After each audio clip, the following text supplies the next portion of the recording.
Sex पर ज्यादा बात नहीं हुई है पश्चिमी सोच में, और जितनी भी हुई है वो भी ज्यादा अच्छी नहीं रही। कुछ बड़े सोचने वालों ने या तो इसे नीचा समझा या फिर बस बच्चे पैदा करने का तरीका माना। बहुत से पुराने धार्मिक सोच वाले लोगों ने सेक्स की खुशी को खतरनाक बताया और कहा कि इसका सही इस्तेमाल सिर्फ शादी में और संतान के लिए ही होना चाहिए। बाद में कुछ लोगों ने ये भी कहा कि सेक्स में इंसान की आजादी खो जाती है। एक और सोच यह भी आई जिसने हर तरह के सेक्स को सही बताया, चाहे वो जोर जबरदस्ती वाला ही क्यों न हो। लेकिन हाल के समय में कुछ सोचने वालों ने सेक्स को अच्छा और जरूरी मानना शुरू किया। सेक्स और पसंद को समझने वाली सोच में ये जानने की कोशिश होती है कि सेक्स की चाहत, खुशी और उससे जुड़ी क्रिया असल में होती क्या है। इसमें ये भी देखा जाता है कि कोई किसे चाहता है, क्यों चाहता है और वो कैसे अपनी पहचान बनाता है। इसके साथ साथ ये भी जरूरी है कि सेक्स में सही और गलत क्या है, खासकर सहमति और जब इंसान को सिर्फ चीज समझ लिया जाता है तब। इसमें ये भी पूछा जाता है कि क्या सेक्स से जुड़े कुछ सवाल दूसरों से अलग हैं? क्या सेक्स कभी बुरा भी हो सकता है और क्या हर सेक्स सही होता है या नहीं? सेक्स की चाहत को समझना बहुत जरूरी है क्योंकि इसी से जुड़ी होती है इंसान की खिंचाव, खुशी, सोच और हरकत। ये चाहत सिर्फ शरीर की भूख नहीं होती, ये तब होती है जब कोई किसी को खास वजह से चाहता है। जैसे कोई किसी अनजान को भी चाहता है तो भी उसके पीछे एक खास वजह होती है, सिर्फ शरीर नहीं। कुछ लोग इसे सिर्फ खुशी की चाह बताते हैं, यानी कोई किसी और के शरीर को छूना चाहता है ताकि उसे मजा मिले।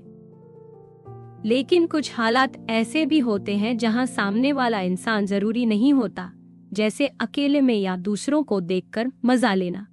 फिर भी जो सोच इसे सिर्फ शरीर की भूख मानती है वो अधूरी लगती है, क्योंकि चाहत हमेशा किसी खास वजह से होती है। तो ये कह सकते हैं कि सेक्स की चाह एक गहरी और सोच से जुड़ी बात है जो सिर्फ शरीर तक सीमित नहीं है, बल्कि इसमें इंसान की सोच, पसंद और भावनाएं भी जुड़ी होती हैं। इरादा रखने वाली सोच ये नहीं कहती कि हर बार किसी और इंसान का होना जरूरी है, लेकिन ज्यादातर बार इसे इसी तरह समझा जाता है कि सेक्स की चाहत का रिश्ता दो लोगों के बीच होता है। यानी जब कोई किसी को चाहता है तो उसका मकसद होता है किसी और के साथ उस चाहत को पूरा करना। इसमें ये भी शामिल होता है कि इंसान सिर्फ सामने वाले को नहीं चाहता, बल्कि चाहता है कि सामने वाला भी उसे चाहे और उसकी उस चाहत से उसे और भी ज्यादा खुशी महसूस हो। कुछ लोगों का मानना है कि ये चाहत सिर्फ प्यार में ही होनी चाहिए, लेकिन ऐसा जरूरी नहीं है। अगर ये कहा जाए कि सेक्स की चाहत हमेशा किसी और के साथ होनी चाहिए, तो ये बात भी एक खास सोच हो जाएगी। जबकि अगर हम समझना चाहते हैं कि सेक्स की चाहत असल में होती क्या है, तो हमें इसे बिना किसी सोच के सिर्फ जैसा है वैसा ही समझना होगा। अब जो सोच ये कहती है कि सेक्स की चाहत सिर्फ मजा पाने की भूख है, वो भी ये नहीं मानती कि इंसान बस जानवर की तरह बिना सोचे काम करता है। जैसे अगर कोई अकेले में कुछ करना चाहता है और सोच रहा है कि वो एक खास चीज से कैसे मजा लेगा, तो ये दिखाता है कि उसमें सोच और पसंद शामिल है, सिर्फ शरीर की भूख नहीं। यानी एक इंसान किसी खास एहसास के लिए, किसी खास तरह से, किसी खास चीज के बारे में सोचकर सेक्स की चाह रखता है। इरादे वाली सोच सही लगती है क्योंकि सेक्स की चाहत कभी कभी बहुत उलझी हुई हो सकती है और वो बात सिर्फ मजे वाली सोच से समझ नहीं आती। लेकिन ये इस बात पर भी टिका है कि हम मजे वाली सोच से क्या उम्मीद कर रहे हैं। अगर हम उससे ये जानना चाहते हैं कि सेक्स की चाह की जड़ क्या है, तो दोनों सोचें मिल सकती हैं। लेकिन अगर हम हर तरह की जटिलता को समझना चाहें, तो सिर्फ मजे वाली सोच काफी नहीं होगी। वैसे भी परिभाषाएं हमेशा सब कुछ नहीं समझा पाती, इसलिए ये मानना ठीक होगा कि सेक्स की चाह बहुत जटिल चीज है। इसका मतलब ये नहीं कि मजे वाली सोच बिल्कुल सही है, लेकिन इसका तरीका गलत भी नहीं है। हाँ, अगर ये सोच ये माने कि सेक्स की चाह सिर्फ तब होती है जब किसी और इंसान के शरीर को छूने से मजा मिले, तो ये कई तरह की चाह को सेक्स से बाहर कर देती है, जैसे अकेले में कुछ करना किसी को चुपचाप देखना या खुद को दिखाना, फिर तो वो चाहते सेक्स की नहीं रहेंगी, जो सही नहीं लगता। अगर कोई परिभाषा सिर्फ इस बात पर टिकी हो कि मजा मिले, तो वो इन मुश्किल बातों से बच सकती है। लेकिन ये सोच भी एक मुश्किल में पड़ सकती है, क्योंकि वो सेक्स की चाह को सिर्फ इस बात से जोड़ती है कि कोई क्या चाहता है। अगर कोई कपल सिर्फ बच्चा पैदा करने के लिए सेक्स कर रहा है और मजे के लिए नहीं, तो क्या वो सेक्स की चाह नहीं हुई? फिर अगर मजा ही मकसद है, तो कोई भी पार्टनर जरूरी नहीं होता, जबकि असल में ऐसा नहीं होता। इसलिए ये कहना भी सही नहीं होगा कि सेक्स की चाह सिर्फ मजे के लिए होती है। इसी वजह से जैकबसन नाम के एक सोचने वाले ने एक और तरीका सुझाया, जिसमें सेक्स की चाह को उस हालत से जोड़ा गया है जिसमें इंसान का शरीर उत्तेजित हो जाता है, जैसे शरीर में कुछ बदलाव आना, चेहरे का लाल हो जाना या कुछ हिस्सों में हलचल महसूस होना। जब कोई किसी इंसान या चीज की तरफ खिंचाव महसूस करता है, तो वो इसलिए क्योंकि उसमें कुछ ऐसा है जो उसे लगता है कि उसे उत्तेजित कर देगा। ये सोच इसलिए बेहतर मानी जाती है क्योंकि इसमें ऊपर वाली तीनों दिक्कतें नहीं आती। फीचर वाली सोच ये मानती है कि सेक्स की चाह को समझने के लिए हमें ये देखना चाहिए कि कोई चीज इंसान को उत्तेजित करती है या नहीं। लेकिन ये सोच एक जगह अटक जाती है। अगर उत्तेजना का मतलब वही है जो आमतौर पर हम सेक्स की चाह से समझते हैं, तो फिर हम वहीं के वहीं रह जाते हैं। और अगर दोनों अलग अलग चीजें हैं, तो फिर हमें साफ समझाना पड़ेगा कि उत्तेजना आखिर है क्या। सिर्फ ये कहना कि कोई हिस्सा सख्त हो गया या शरीर में कुछ बदलाव हुआ, ये काफी नहीं है, क्योंकि फिर सवाल उठता है कि क्या ये सब खुद में ही सेक्स की चाह है या नहीं। एक उदाहरण दिया गया कि अगर कोई जोड़ा सिर्फ बच्चा पैदा करने के लिए सेक्स कर रहा है, तो क्या उसमें सेक्स की चाह है या नहीं। लेकिन ये बात पूरी तरह साफ नहीं है, क्योंकि हो सकता है कि उस जोड़े में सच में चाह हो, लेकिन उसका मकसद बच्चा। इसलिए ये जरूरी है कि हम सेक्स के इरादों को समझें, यानी कौन सा इरादा सिर्फ मजे के लिए है और कौन सा किसी और वजह से, जैसे बदला लेना, जलन जगाना या बस समय काट। कोई भी इंसान एक साथ कई इरादों से सेक्स कर सकता है, और अगर उनमें सेक्स की चाह भी है, तो वो बाकी वजहों के साथ साथ हो सकती है। एक वजह जिससे हम मानते हैं कि सेक्स की चाह में मजे की चाह शामिल होती है, वो ये है कि अगर ये चाहत शरीर से जुड़ी कोई स्थिति है, तो ये अपने आप खिंचाव पैदा कर सकती है, चाहे उसका इरादा कुछ और ही क्यों ना हो। दूसरी बात ये है कि अगर मजे की चाह ही ना हो, तो फिर सेक्स की चाह का मतलब बहुत ही फैला हुआ और गड़बड़ हो जाएगा। जैसे कि एक सेक्स वर्कर का क्लाइंट के साथ सेक्स करने का इरादा सिर्फ पैसे के लिए हो सकता है, उसमें सेक्स की असली चाह नहीं होती। सेक्स की चाह का ये खिंचाव कुछ सोचने वालों को बहुत नकारात्मक लगता है। कुछ लोगों ने इसे बहुत खतरनाक बताया है, जो हमारी समझ और सोच को बिगाड़ सकती है। वहीं कुछ दूसरे सोचने वालों का मानना है कि ये चाहत आमतौर पर अच्छी होती है और लोगों को करीब लाने का काम करती है। दोनों में फर्क इस बात को लेकर है कि क्या सेक्स की चाहत अपनी फितरत में ही बुरी है या नहीं। कुछ गहरी नकारात्मक सोच ये कहती है कि सेक्स की चाह इंसान के पूरे वजूद को उसकी देह से पकड़ना चाहती है, और ऐसा करने के लिए इंसान खुद को भी सिर्फ शरीर में बदल देता है। यानी जब कोई किसी को चाहता है, तो वो सिर्फ उसकी देह चाहता है, इंसान नहीं।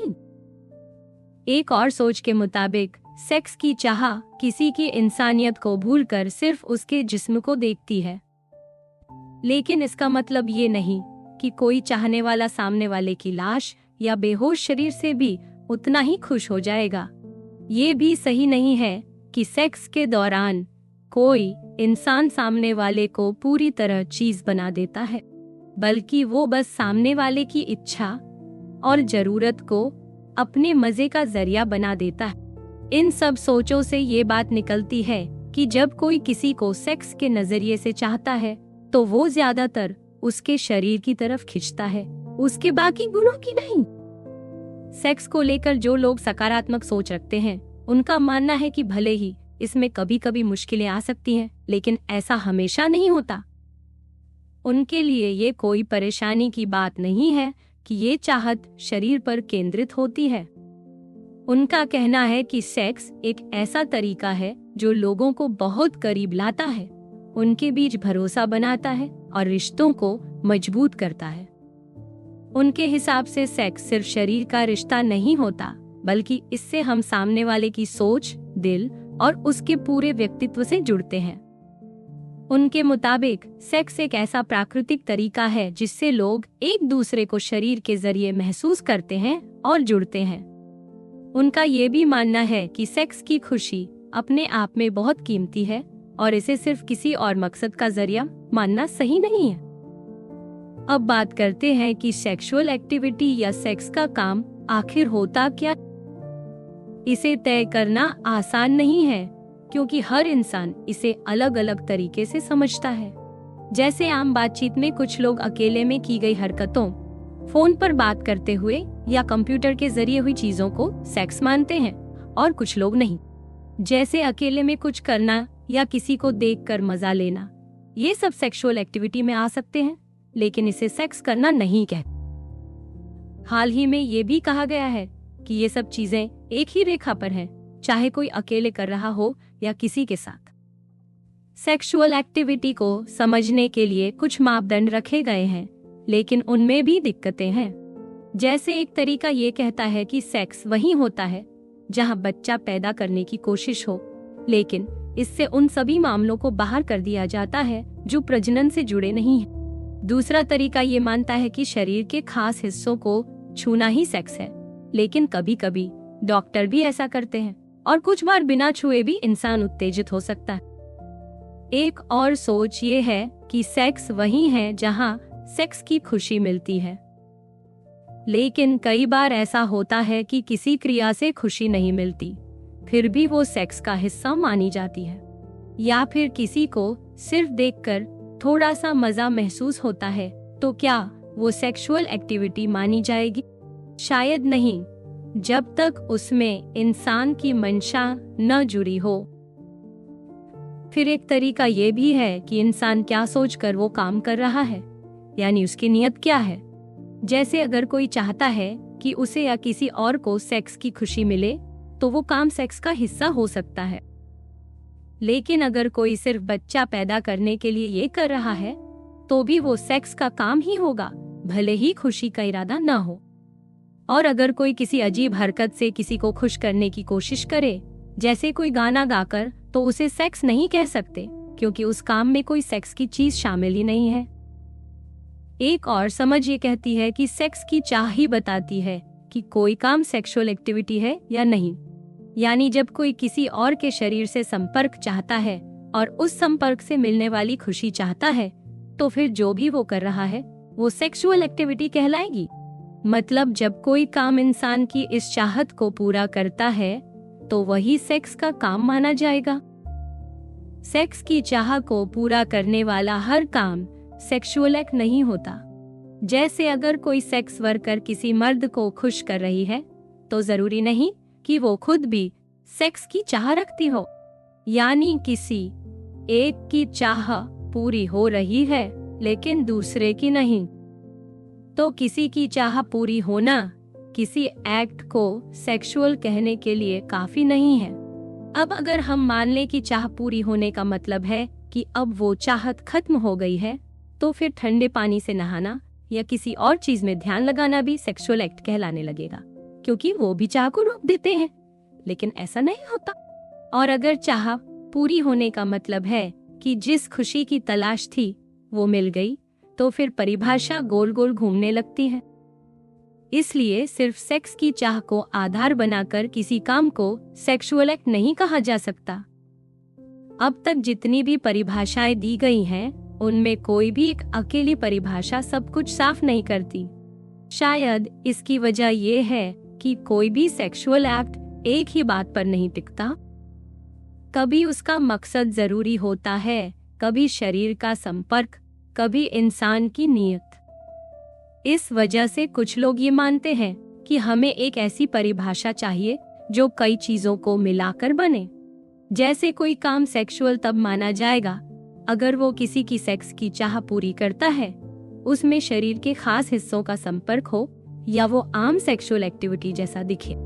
लेकिन ये तरीका भी तभी सही मानेगा जाएगा जब इसमें दी गई हर बात खुद में साफ और आसान हो, सब कुछ कवर करती हो और बहुत ज्यादा उलझी ना हो। एक और वजह ये हो सकती है कि सेक्स से जुड़े शब्द जैसे सेक्स करना या सेक्सुअल एक्टिविटी, इनका मतलब अक्सर अलग अलग होता है। ज्यादातर लोग जब सेक्स करना कहते हैं तो उनका मतलब होता है दो या ज्यादा लोगों के बीच का शारीरिक संबंध। लेकिन जब कोई कहता है सेक्सुअल एक्टिविटी या सेक्सुअल एक्सपीरियंस, तो उसका मतलब थोड़ा अलग हो सकता है। इसलिए अगर हम आम भाषा के हिसाब से सोचें तो परिभाषा बनाना और भी मुश्किल हो जाता है। और अगर इन परिभाषाओं की जरूरत किसी कानून, नैतिकता या सामाजिक फैसले के लिए हो तो और सावधानी बरतनी पड़ती है। अब बात करते हैं सेक्स से मिलने वाली खुशी की। खुशी शब्द का मतलब कई तरह की चीजों से हो सकता है। पहली, जो सीधे शरीर में महसूस होती है, जैसे खुजली मिटाने पर राहत। दूसरी, जब हम किसी काम से अंदर ही अंदर खुश होते हैं, जैसे धूप में बैठना या कोई खेल हल करना। तीसरी, वो एहसास जो पूरे शरीर में होता है लेकिन किसी एक जगह पर नहीं टिका होता, जैसे बहुत ज्यादा खुश होना। और चौथी, जब हम किसी चीज से खुश होते हैं क्योंकि हमें लगता है कि वो अच्छी है। इनमें से पहले दो तरीके सेक्स में सबसे ज्यादा दिखाई देते हैं, जैसे ऑर्गेज्म के समय मिलने वाली सीधी शारीरिक खुशी या सेक्स के दौरान का मजा लेना। तीसरा एहसास सेक्स के बाद महसूस हो सकता है, जैसे बहुत अच्छा लगना। चौथा तब होता है जब हम सोचते हैं कि जो हुआ वो अच्छा था और हम उससे खुश हैं। लेकिन ऐसा भी हो सकता है कि किसी को सेक्स के दौरान शारीरिक रूप से अच्छा लगे लेकिन उसे उस काम से कोई खुशी ना मिले। और कभी कभी सेक्स के बाद इंसान को खुद पर ही गुस्सा या नफरत भी हो सकती है, जैसे कोई एहसास अच्छा लगे लेकिन बाद में पछतावा हो। वहीं सेक्स में खुशी के उल्टे एहसास भी होते हैं, जैसे दर्द, घुटन, उलझन या मन में गंदा लगना। इसलिए सेक्स में जो खुशी मिलती है वो भी बहुत अलग अलग रूप ले सकती है और हर किसी के लिए अलग होती है। हालांकि सेक्स में सिर्फ ऑर्गेज्म ही खुशी का एकमात्र हिस्सा नहीं होता, फिर भी ऑर्गेज्म की खुशी कुछ खास मानी जाती है। इसका एहसास और तीव्रता बाकी सुखों से अलग होती है। मर्द और औरतों के लिए ये एहसास थोड़ा अलग हो सकता है क्योंकि औरतें अलग अलग तरह के ऑर्गेज्म महसूस कर सकती हैं। ऑर्गेज्म का जोश और तरीका बाकी किसी भी सुख से अलग होता है क्योंकि ये सीधा शरीर के खास हिस्सों से जुड़ा होता है और ज्यादातर बार सीधे शरीर को छूने से ही आता है। जैसे किसी के कान चाटे जाए तो वो तब तक अच्छा नहीं लगता जब तक सामने वाला इंसान कौन है ये पता ना हो। लेकिन ऑर्गेज्म ऐसा नहीं होता। ये एक ऐसा शारीरिक एहसास है जो सामाजिक मतलबों से दूर रहता है और सीधे शरीर की क्रिया से जुड़ा होता है। हाँ, इसका मतलब, महत्व और बार बार होना समाज और संस्कृति पर जरूर निर्भर करता है। फिर भी यही खासियत इसे एक जैसा अनुभव बनाती है जो समय और जगह बदलने पर भी इंसानों में एक जैसा पाया जाता है। अब सवाल उठता है कि अगर अकेले में ऑर्गेज्म ज्यादा तेज होता है तो फिर लोग दूसरों के साथ। इसका जवाब यही है कि सेक्स में सिर्फ ऑर्गेज्म ही मकसद नहीं होता। छूना, महकना, चूमना और लिपटना, ये सब भी सेक्स की चाह के बड़े हिस्से होते हैं। कई बार लोग ऑर्गेज्म की खुशी इन सब चीजों के जरिए ही महसूस करना पसंद करते हैं। सेक्स की खुशी को समझना इसलिए जरूरी है क्योंकि इससे हम सेक्स की चाह को भी अच्छे से समझ सकते हैं। कुछ लोगों की सोच है कि सेक्स की चाह का मतलब ही है खास तरह की शारीरिक खुशी की चाह। लेकिन सवाल उठता है कि ये खास तरह की खुशी कौन सी है? एक जवाब ये है कि वो खुशी जो शरीर के उन हिस्सों में महसूस होती है जो सेक्स से जुड़े होते हैं, जैसे जननांग या वो हिस्से जो औरत मर्द में फर्क बताते हैं। कुछ खुशी ऐसी भी होती है जो जननांग में न होकर भी उनसे जुड़ी होती है, जैसे जब उत्तेजना उन्हीं हिस्सों में महसूस होती है। इस सोच के हिसाब से जब हम पूछते हैं कि कोई किस किस को सेक्सुअल माने और किसे नहीं, तो जवाब यही होता है, जो किस उत्तेजना पैदा करे वही सेक्सुअल है। यानी सेक्स की खुशी को वही कहा जा सकता है जो उस शरीर के हिस्से से जुड़ी हो जहां से उत्तेजना होती है। अब क्योंकि ये सोच पूरी तरह शारीरिक सुख पर टिकी है, इसलिए बाकी तरह की खुशी को भी इसी से जोड़कर देखा जाता है। यानी जब हम किसी सेक्स एक्ट को मजेदार कहते हैं तो उसकी वजह यही शारीरिक सुख होता है। मतलब सेक्स में सबसे असली और जमीन से जुड़ी खुशी वही है जो शरीर से महसूस होती है। अक्सर हमारी जिंदगी में जो काम हमें खुशी देते हैं वो उस एक्ट के साथ ही चल रहे होते हैं, जैसे मूवी देखना और उसी वक्त उसका मजा लेना। ये होती है खुशी के साथ आनंद वाली बात। लेकिन सेक्स में ये बात थोड़ी अलग होती है, क्योंकि इसमें ऑर्गेज्म जैसी सीधी शारीरिक प्रतिक्रिया होती है जो अक्सर अंत में आती है। और ये पुरुषों और महिलाओं में अलग तरह से होती है। इसी वजह से कुछ पुराने सोचने वालों ने कहा कि असली आत्मनियंत्रण या उसका टूटना अक्सर ऐसे सुखों से जुड़ा होता है जो छूने से मिलते हैं। और सेक्स की चाह भी ऐसी ही होती है। इस तरह देखा जाए तो जो भावनाएं सेक्स से जुड़ी खुशी के नाम पर आती हैं, जैसे पेट में गुदगुदी या उत्साह, वो भी इसी शारीरिक सुख की उम्मीद से जुड़ी होती है। इसलिए सेक्स की चाह को समझने का सबसे साफ तरीका यही है कि हम उसकी जड़ यानी उस शरीर वाली खुशी को समझें जो इसकी सबसे अहम वजह होती है। सेक्स की खुशी ही हमेशा सेक्स का मकसद नहीं होती। लोग कई वजहों से सेक्स करते हैं। कुछ लोग इसलिए करते हैं क्योंकि उन्हें सामने वाला आकर्षक लगता है, कोई प्यार जताने के लिए करता है, कोई इसलिए कि उसे अच्छा लगता है। जब कोई उसे अच्छा लगता है, जब कोई उसे चाहता है, कोई रिश्ता गहरा करना चाहता है, तो कोई बस कुछ नया अनुभव करना चाहता है। इन सब वजहों में से कुछ में सेक्स की खुशी शामिल होती है और कुछ में नहीं। लेकिन ये जरूरी है समझना कि अगर किसी को सामने वाले से बिल्कुल भी आकर्षण न हो या उल्टा घिन आए तो बाकी वजह भी काम नहीं करती। यानी सेक्स के लिए सेक्स की चाह और शारीरिक खिंचाव बहुत मायने रखते हैं। सेक्सुअल ओरिएंटेशन का मतलब आमतौर पर ये होता है कि कोई इंसान मर्दों की तरफ आकर्षित होता है, औरतों की तरफ या दोनों की तरफ। ये एक बुनियादी पसंद होती है, जैसे किसी के बालों के रंग या शरीर के आकार को पसंद करना नहीं। बाकी सारी यौन पसंदें इसी के ऊपर बनती हैं। जैसे अगर कोई किसी खास शरीर के हिस्से को लेकर आकर्षण रखता है, तब भी वो पहले से ही सीधा समलैंगिक या दोनों में से कुछ होगा। लेकिन ये अभी भी साफ नहीं है कि कोई चीज बुनियादी ओरिएंटेशन है या बस एक आम सी पसंद है।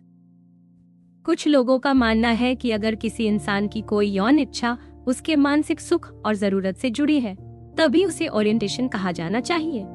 बाकी इच्छाएं सिर्फ पसंद हो सकती हैं, जिनका उसकी भलाई से कोई गहरा संबंध नहीं होता। सामान्य यौन पसंदें बहुत अलग अलग तरह की होती हैं। कोई किसी खास इंसान को पसंद करता है, कोई किसी चीज को, कोई किसी खास हरकत को या कोई किसी खास पोजीशन को।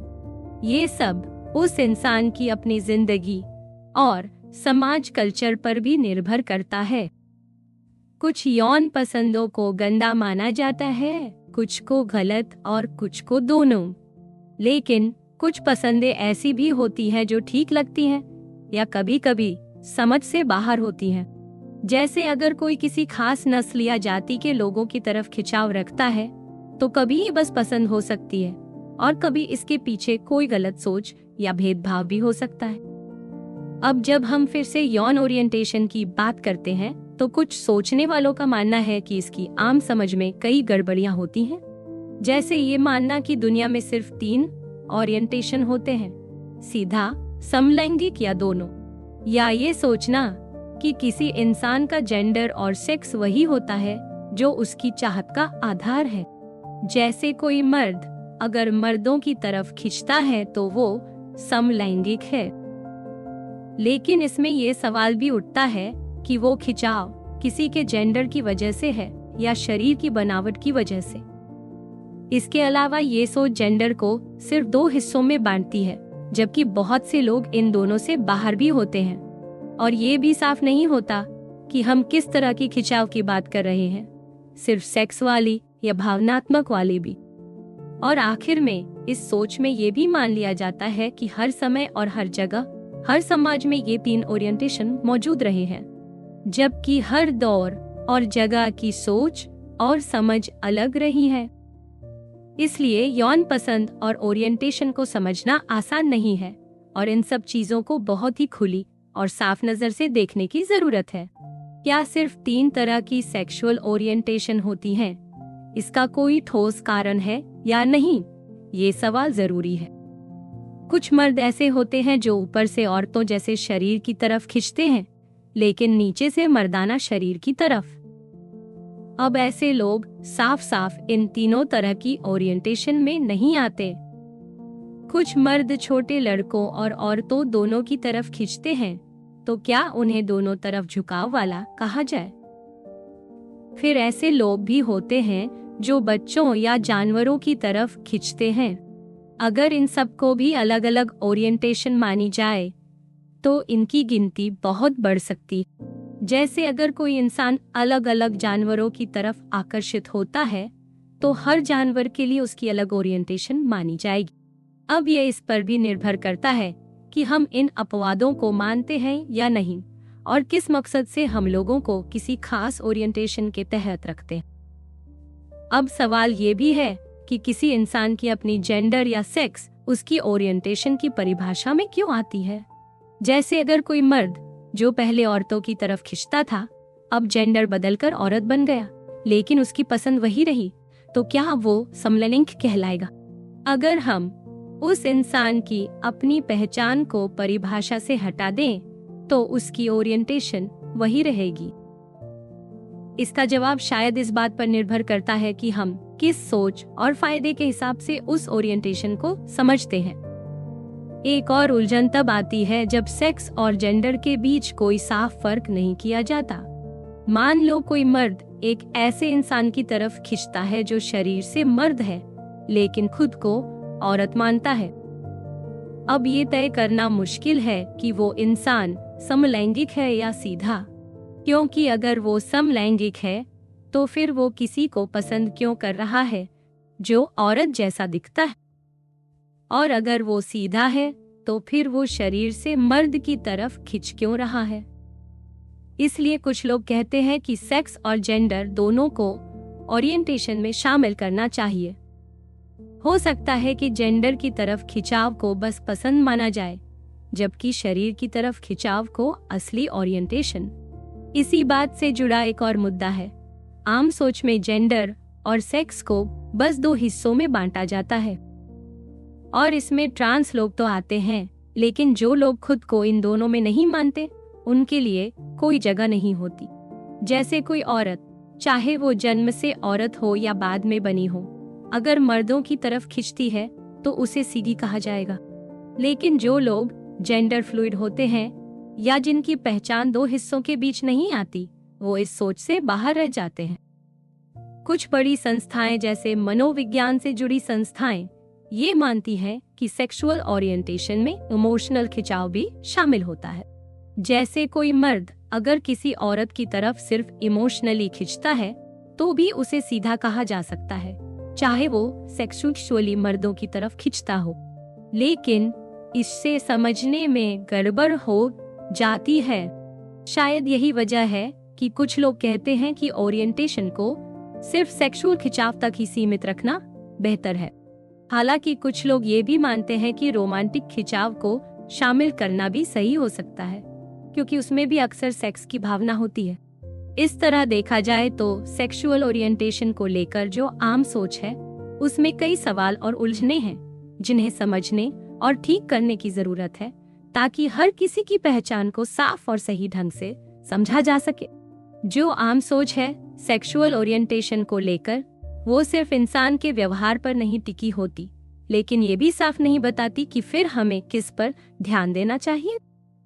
कुछ लोग मानते हैं कि इंसान की इच्छा और कल्पनाएं इसकी पहचान का हिस्सा हो सकती हैं। लेकिन अगर कोई इंसान किसी वक्त किसी चीज की चाह रखे तो क्या वो उसकी ओरिएंटेशन मानी जाएगी?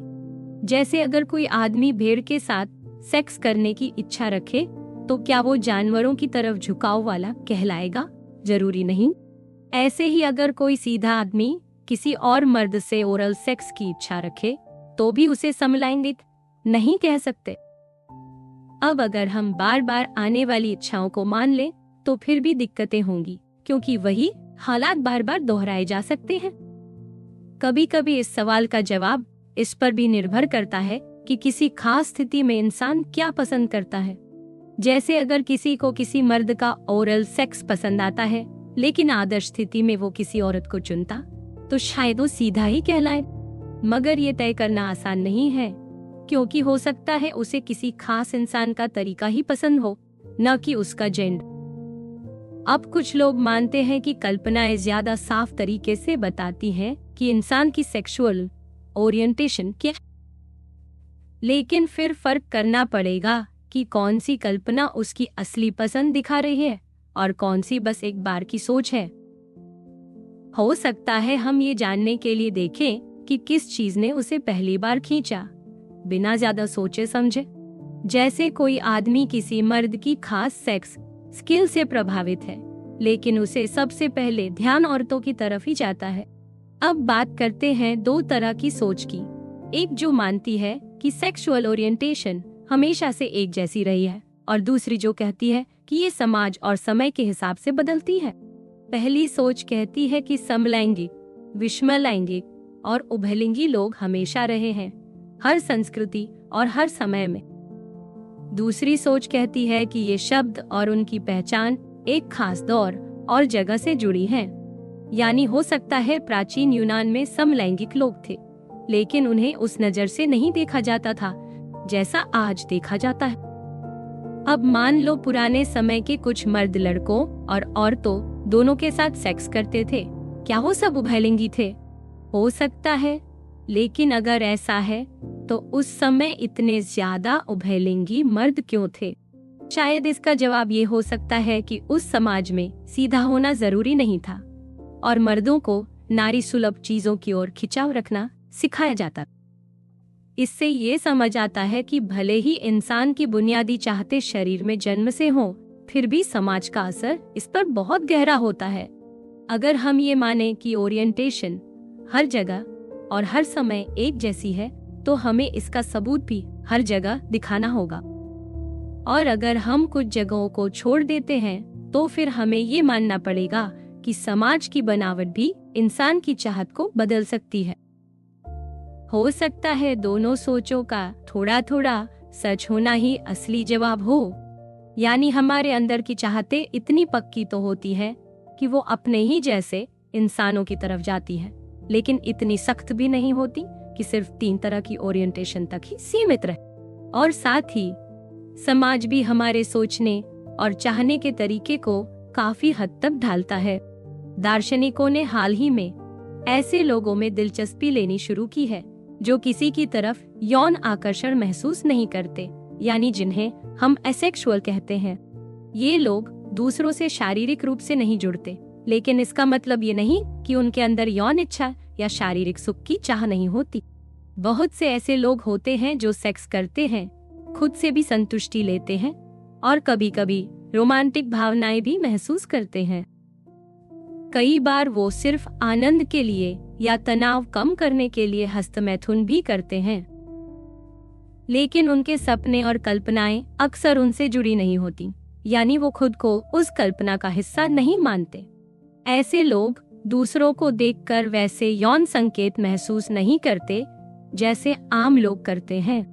मतलब उनके लिए कोई और इंसान यौन रूप से आकर्षक नहीं होता। इसलिए एसेक्सुअल होना मतलब यौन इच्छा या सुख को महसूस न करना नहीं है, बल्कि इसका मतलब है कि किसी और इंसान के लिए वैसी भावना ही ना उठना।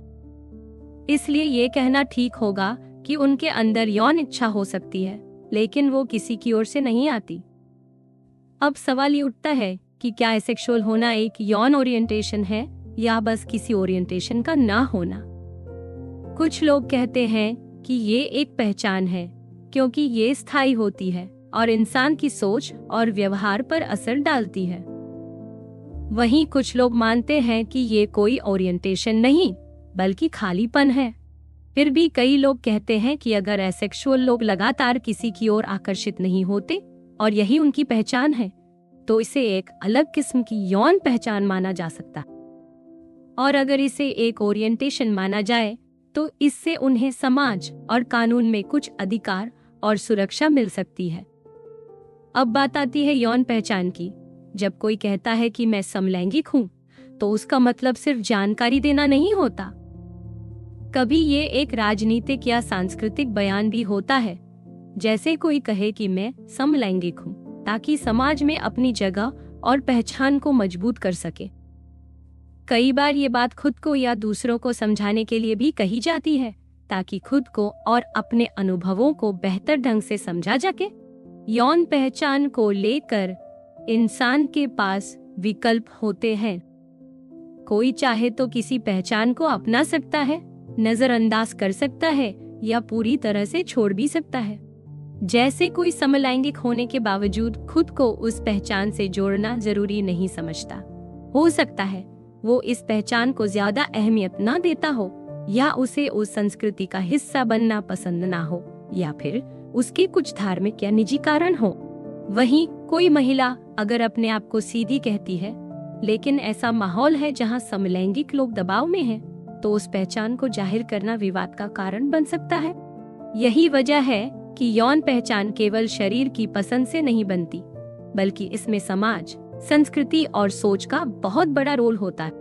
इसलिए ये भी सोचने लायक बात है कि क्या कोई इंसान शारीरिक रूप से समलैंगिक हो सकता है, लेकिन अपनी पहचान में खुद को सीधा माने, या इसके उलट हो सकता है किसी की यौन पसंद और उसकी सामाजिक पहचान एक जैसी ना हो, और यही पहचान को एक जटिल लेकिन समझने लायक चीज बनाता है। अगर बात की जाए क्वीर पहचान की, तो कुछ लोग मानते हैं कि जब कोई इंसान सीधी यानी पारंपरिक सोच वाले समाज से बाहर कर दिया जाता है और वो ऐसे लोगों की संस्कृति में आता है जो अपने आप को इसी अलग पहचान के साथ जोड़ते हैं, तो उस इंसान की पहचान क्वीर हो सकती। लेकिन ये बात इस पर भी टिकी है कि समाज की ये अलग अलग संस्कृतियां कितनी सख्त या खुली हैं, और वो किसे अपनाती हैं और किसे नहीं। अगर कभी ऐसा समय आ जाए जब समाज में समलैंगिक या विषमलैंगिक लोग हों, लेकिन उनके साथ भेदभाव न हो, तो क्या तब भी क्वीर जैसी पहचान बनेगी या नहीं, ये सोचने वाली बात है। अब जब ये सवाल उठता है कि क्या एसेक्सुअल होना एक यौन ओरिएंटेशन है, तो कुछ लोग कहते हैं कि अगर ऐसा न भी हो, तो भी एसेक्सुअल लोगों की एक यौन पहचान होती है जो उन्हें समाज में अपनी जगह दिलाने के लिए जरूरी होती।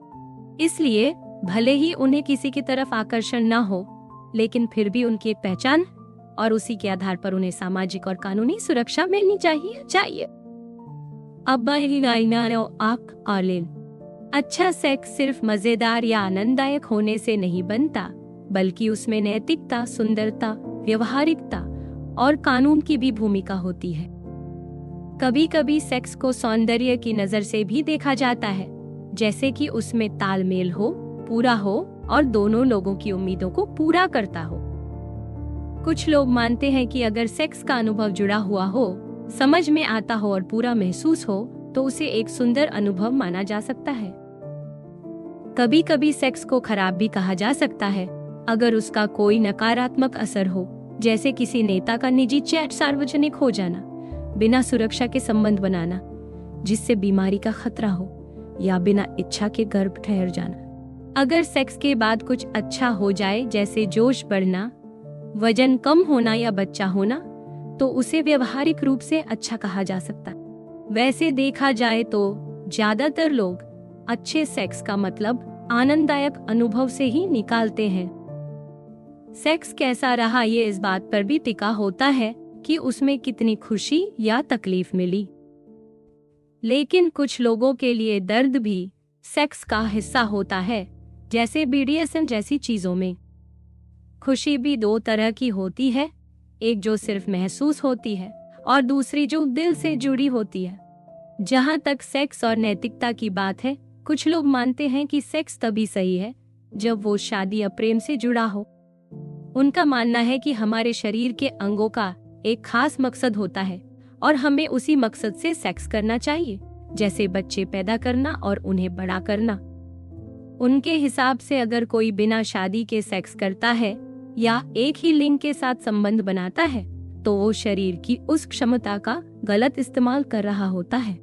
लेकिन दूसरी सोच रखने वाले लोग इससे बिल्कुल अलग सोचते हैं और दोनों तरफ की सोच में इतनी दूरी है कि दोनों एक दूसरे की बात शायद ही समझ पाते हैं।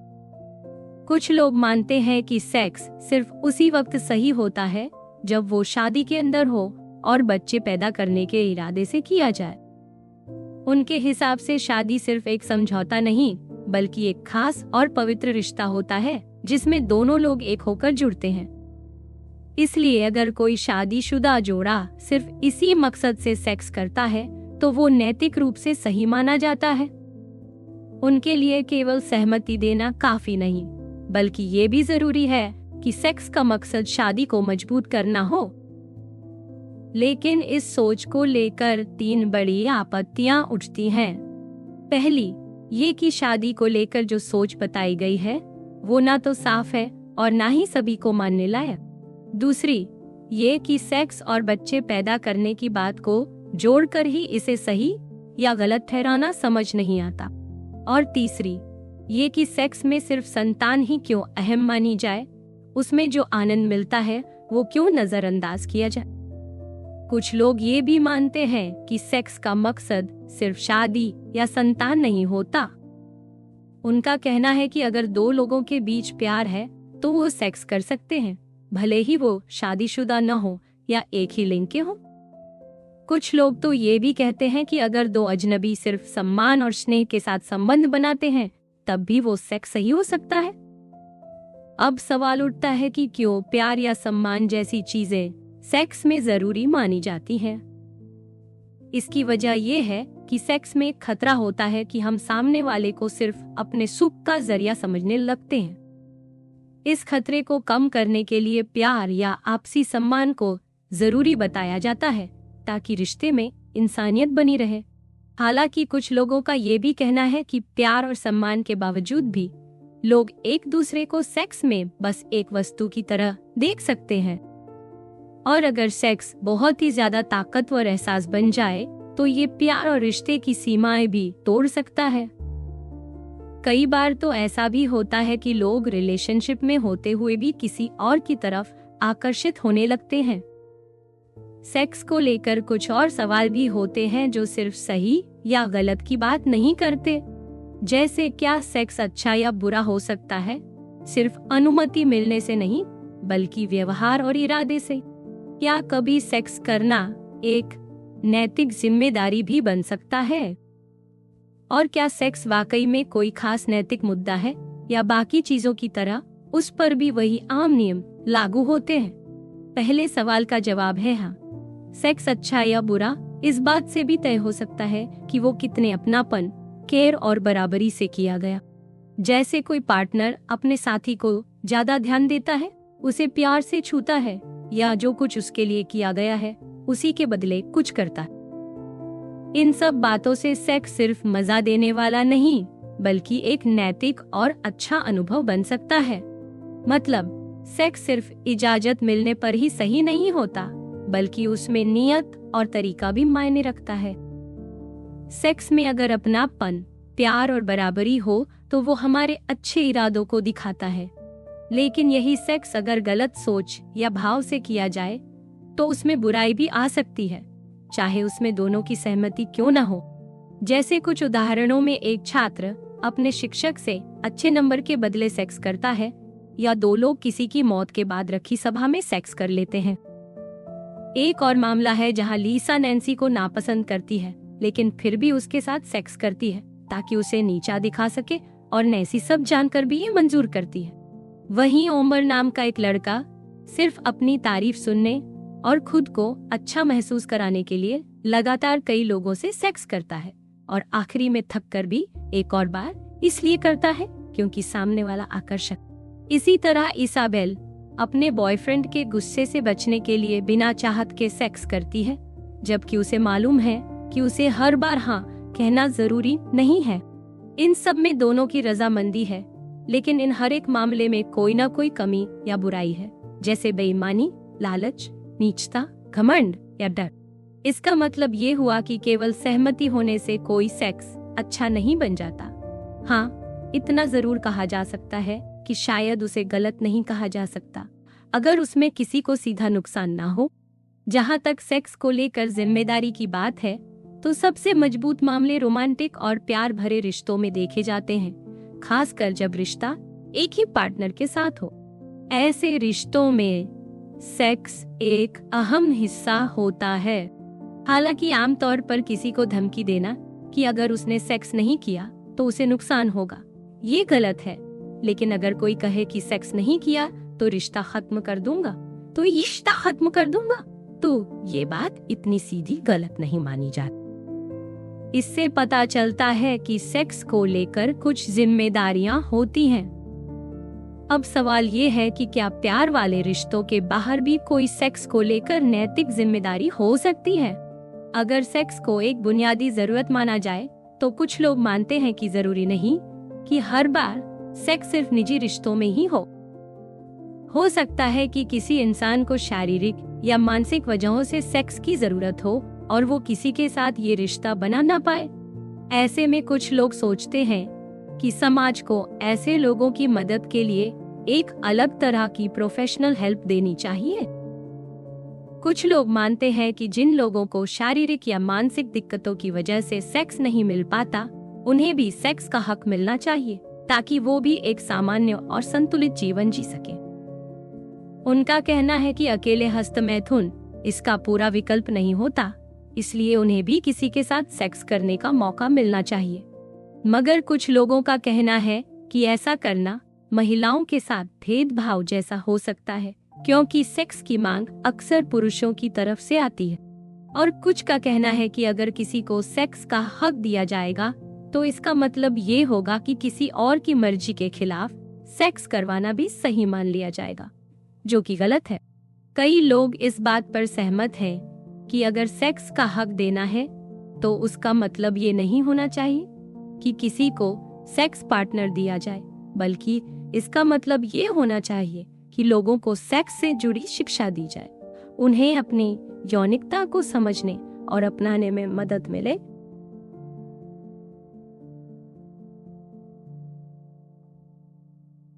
जैसे कुछ मामलों में प्रोफेशनल मदद भी दी जा सकती है, जिससे वो लोग खुद से हस्तमैथुन कर सके या सेक्स कर पाने लायक हो सके।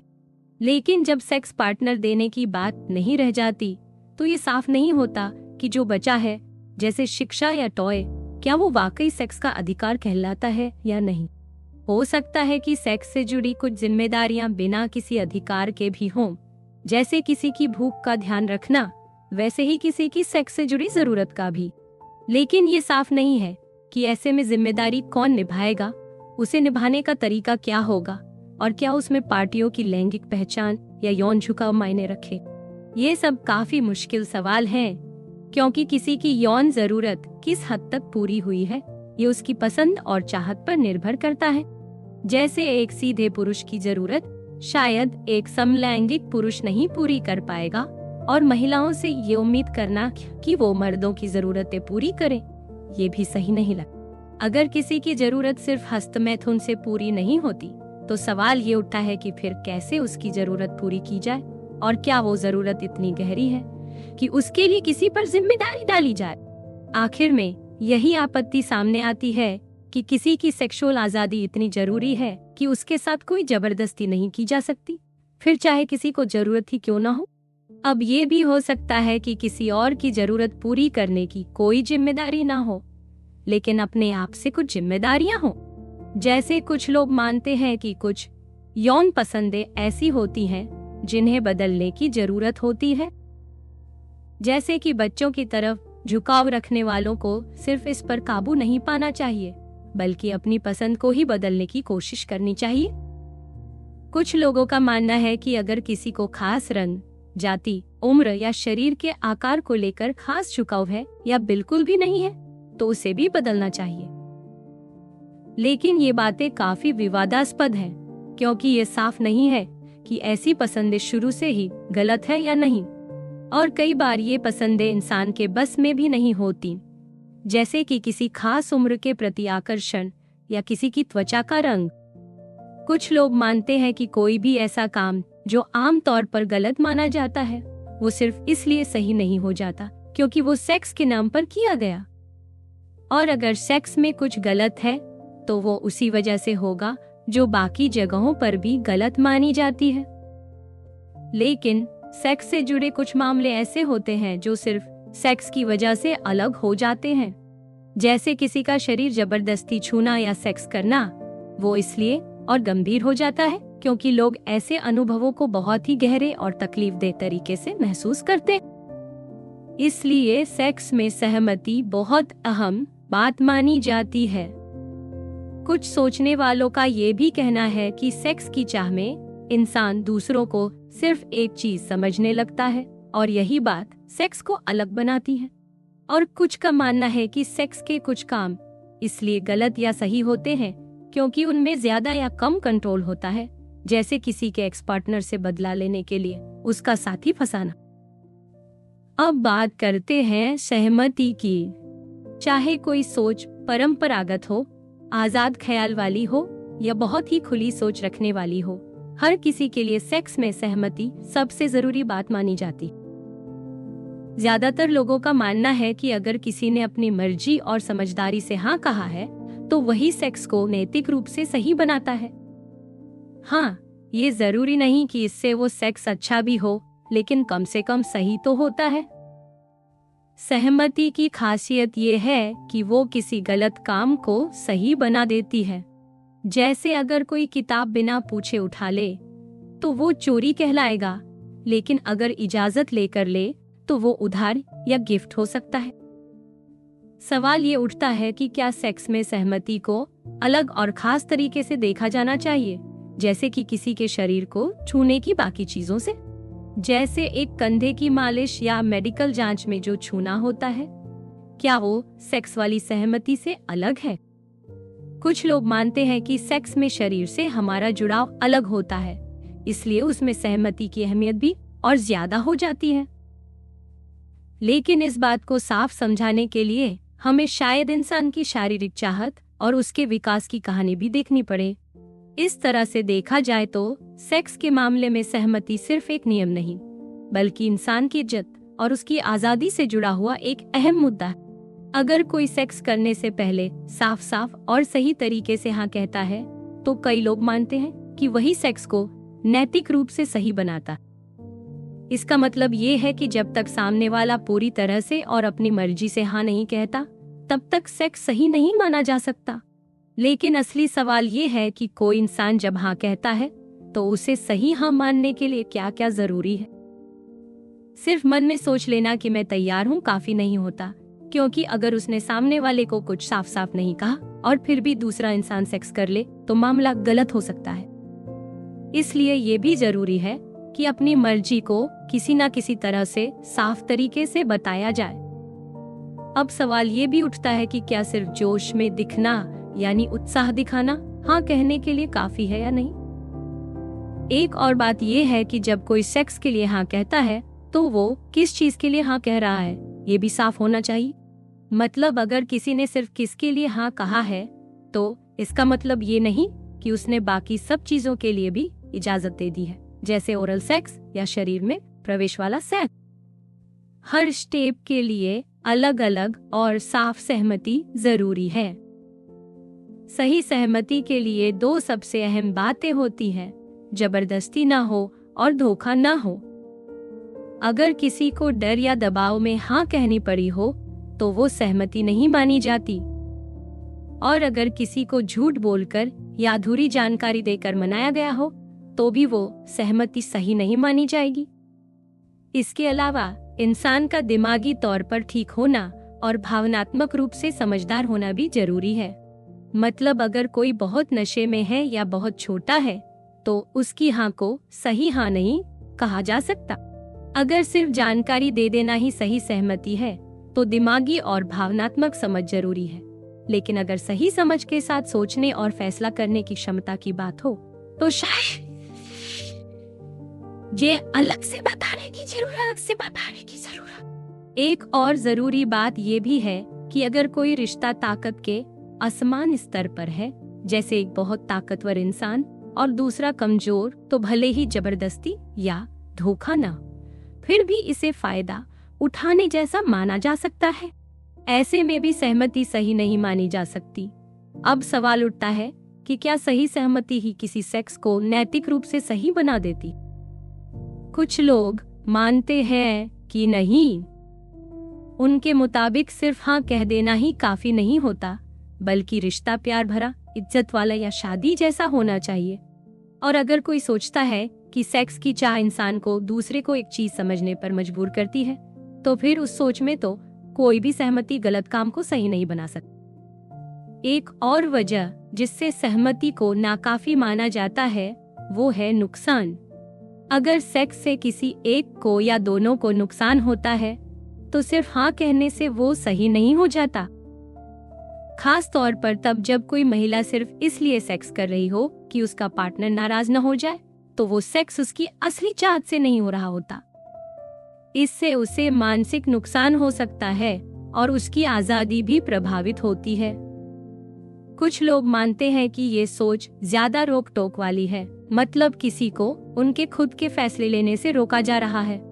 लेकिन सच्चाई ये है कि अगर कोई सेक्स से खुद को नुकसान पहुंचा रहा हो तो उसे रोकना जरूरी नहीं, मगर उसके पास ये जानने का हक होना चाहिए कि वो कर क्या रहा है और उससे क्या असर हो सकता है। इसलिए सहमति बहुत जरूरी है, लेकिन सिर्फ वही काफी नहीं होती। उसमें ईमानदारी, साफ साफ बात, भावनात्मक समझ और किसी तरह का नुकसान न होना भी जरूरी है। तभी कोई सेक्स का रिश्ता सच में सही और इज्जत भरा माना जा सकता है। अक्सर लोग ये मानते हैं कि सेक्स के लिए सहमति जरूरी है, लेकिन कुछ लोग ये सवाल भी उठाते हैं कि क्या ये हमेशा जरूरी होती है। कुछ सोचने वालों का मानना है कि अगर सेक्स से मिलने वाला सुख एक आम सुख की तरह ही है, तो फिर हो सकता है कि सहमति के बिना भी सेक्स सही माना जाए। जैसे अगर किसी की सहमति लिए बिना भी किसी वजह से सेक्स जरूरी हो जाए, जैसे कि किसी की मानसिक हालत ठीक न हो या किसी माता पिता को लगे कि उनके बच्चे को कुछ यौन अनुभव लेना फायदेमंद रहेगा, भले ही वो संबंध बनाने जैसा ना हो। लेकिन हर कोई इस बात से सहमत नहीं है। कुछ लोगों का कहना है कि सेक्स का महत्व इस बात पर निर्भर करता है कि वो किसके बीच हो रहा है। और अगर ज्यादातर लोग मानते हैं कि सेक्स बहुत गंभीर बात है, तो उसे हल्के में लेना सही नहीं है। जैसे अगर कोई कहे कि जानवरों के साथ या खून के रिश्ते में सेक्स ठीक है क्योंकि सेक्स तो बस एक मजा है, तो ज्यादातर लोग इससे सहमत नहीं होंगे। इसका मतलब ये हुआ कि सेक्स को हल्के में देखना शायद सही सोच नहीं है और इसी वजह से सहमति की जरूरत बनी रहती है। सेक्स इसलिए भी अहम माना जाता है क्योंकि ये हमारे शरीर यानी हमारे सबसे निजी हिस्से से जुड़ा होता है। सोचिए, अगर कोई अपने घर को हमेशा दूसरों के लिए खोल कर रखता हो, लेकिन एक दिन कुछ लोग बिना बताए उसके घर में घुसकर मस्ती करने लगे, तो वो इंसान जरूर खुद को टूटा हुआ महसूस करेगा। अगर घर के साथ ऐसा हो सकता है तो शरीर के साथ तो और भी ज्यादा बुरा लगेगा, खासकर जब सेक्स में शरीर के अंदर किसी चीज का प्रवेश होता है। यही वजह है कि जबरदस्ती किया गया सेक्स इंसान के लिए बहुत गहरा और दर्दनाक अनुभव होता है। इसलिए ये मानना गलत नहीं होगा कि सेक्स बहुत निजी और खास चीज है। हाँ, ये जरूरी नहीं कि सेक्स सिर्फ प्यार या इज्जत भरे रिश्ते में ही हो, लेकिन जब भी हो उसमें सहमति होना जरूरी है। कुछ लोगों का मानना है कि सेक्स में सहमति जरूरी नहीं, क्योंकि सेक्स एक ऐसा काम है जो दोनों मिलकर करते हैं, ना कि एक इंसान दूसरे के ऊपर करता है। लेकिन इसके जवाब में कहा गया कि चाहे दो लोग मिलकर कोई काम करें, जैसे साथ में तैराकी या संगीत बजाना, फिर भी दोनों की सहमति जरूरी होती है। तो फिर सेक्स के लिए भी सहमति उतनी ही जरूरी होनी चाहिए, भले ही वो मिलकर किया जाने वाला काम हो। अब बात आती है उन लोगों की जिनकी मानसिक स्थिति बहुत कमजोर है, जैसे जिन्हें डिमेंशिया है। मान लो उन्हें सेक्स की चाह तो है, लेकिन वो सहमति नहीं दे सकते या सही से कह नहीं सकते। तो क्या ऐसे में उन्हें सेक्स से वंचित कर देना चाहिए, या फिर उनके मामले में सहमति का मतलब कुछ और सोचना चाहिए? कुछ लोग मानते हैं कि ऐसे मामलों में उनकी खुशी और भलाई को पहले रखना चाहिए। मेडिकल दुनिया में एक तरीका है जिसे असेंट कहते हैं, जिसमें इंसान पूरी बात समझ नहीं पाता, लेकिन फिर भी अपनी तरफ से सहमति जैसा कुछ जताता है, जैसे मुस्कुराना, खुश होना या नकारना। अगर ये तरीका अपनाया जाए तो शायद कुछ हद तक इसे सहमति माना जा सकता है। हालांकि इसमें भी दिक्कतें हैं, क्योंकि कुछ लोग मानते हैं कि किसी की भलाई के लिए भी उसकी मर्जी लेना जरूरी होता है। अगर हम सिर्फ उसकी खुशी पूरी करने की सोचें और ये भूल जाएं कि उसकी मर्जी क्या है, तो शायद हम सही नहीं कर रहे हो। इसीलिए ये मुद्दा बहुत ही नाजुक है और हर हाल में मर्जी और भलाई के बीच संतुलन बनाना जरूरी होता है। इसलिए चाहे सोचने के तरीके अलग अलग हों, लेकिन ज्यादातर हालात में ये बात साफ है कि सेक्स के लिए सही और साफ सहमति होना बहुत जरूरी है, क्योंकि ये इंसान के सबसे निजी हिस्से से जुड़ा होता है और उसकी आजादी और इज्जत की बात होती। सेक्स से जुड़ी सोच में एक बड़ी चिंता है किसी इंसान को सिर्फ एक चीज समझ लेना, मतलब उसकी पूरी इंसानियत को नजरअंदाज करके उसे सिर्फ सेक्स के नजरिए से देखना। जब कोई किसी को सिर्फ अपनी खुशी के लिए देखता है या इस्तेमाल करता है, बिना उसकी इच्छा, सम्मान या भावनाओं की परवाह किए, तो उसे ऑब्जेक्टिफिकेशन कहते हैं। जैसे जब कोई अश्लील वीडियो देखता है, किसी पर अश्लील टिप्पणी करता है या घूरता है, इन सब में सामने वाला इंसान सिर्फ एक चीज बनकर रह जाता है, न कि एक समझदार और सम्मान के लायक इंसान। अब जरूरी बात यह है कि अगर कोई किसी को केवल सेक्स का साधन मानता है और उसमें इंसानियत को भूल जाता है, तब वो गलत है। लेकिन अगर कोई सामने वाले को इंसान की तरह समझते हुए उसकी इच्छा और भावनाओं का भी ध्यान रखता है, तो सिर्फ आकर्षण या सेक्स की चाह अपने आप में बुरी नहीं होती। कुछ लोग मानते हैं कि ऑब्जेक्टिफिकेशन सिर्फ तब होता है जब हम किसी को केवल एक चीज की तरह ट्रीट करते हैं, जबकि कुछ का मानना है कि बस दिमाग में भी ऐसा सोचना काफी है। जैसे किसी को घूरना या उसे देखकर सिर्फ उसकी बॉडी को देखना, भले ही उस इंसान से कोई बातचीत न हो, फिर भी ये भी उसी में आता है। हम इंसानों को सिर्फ इसलिए खास मानते हैं क्योंकि हमारे पास समझ होती है, सोच होती है, अपनी मर्जी होती है। जब कोई किसी इंसान की इन सब बातों को नजरअंदाज कर देता है और उसे सिर्फ एक जरूरत पूरी करने वाला समझता है, तो वो गलत होता है। हालांकि ऐसा खुलेआम बहुत कम ही होता है कि कोई अपने पार्टनर को पूरी तरह से चीज समझे, क्योंकि अक्सर हम उनके जज्बात और इंसानियत का भी ख्याल रखते हैं। लेकिन फिर भी कुछ चीजें, जैसे जबरदस्ती किया गया रेप या सड़कों पर अश्लील बातें करना, बहुत ही साफ तरीके से ये दिखाते हैं कि सामने वाले को सिर्फ चीज की तरह देखा गया। एक सोच ये भी है कि सेक्स की चाहत ही ऐसी होती है जो सामने वाले को चीज बना देती है। मतलब जब इंसान सिर्फ अपने सुख के लिए खुद को या दूसरे को इस्तेमाल करता है, तो वो खुद को भी चीज की तरह समझ रहा होता है। जैसे जब कोई सिर्फ आनंद के लिए सेक्स करता है और उसमें न तो इज्जत होती है न अपनापन, तो वो खुद की इंसानियत को भी गिरा रहा होता है। इस सोच में माना जाता है कि हम सिर्फ दूसरों से ही नहीं, बल्कि खुद से भी कुछ जिम्मेदारियां रखते हैं। इस तरह की सोच और बातें हमें ये समझाने की कोशिश करती हैं कि सेक्स में इंसानियत, इज्जत और मर्जी का होना बेहद जरूरी है। सिर्फ अपने सुख के लिए किसी को चीज समझ लेना या खुद को भी ऐसा बना लेना, दोनों ही इंसान के आत्मसम्मान के खिलाफ है। सेक्स की चाहत में इंसान अक्सर सामने वाले को सिर्फ उसके शरीर के हिस्सों से जोड़कर देखने लगता है, जैसे सिर्फ उसकी बॉडी को देखकर इच्छा होना। जब कोई किसी को इस तरह सिर्फ उसकी बॉडी के लिए चाहता है, तो वो उसके इंसान होने को पीछे कर देता है।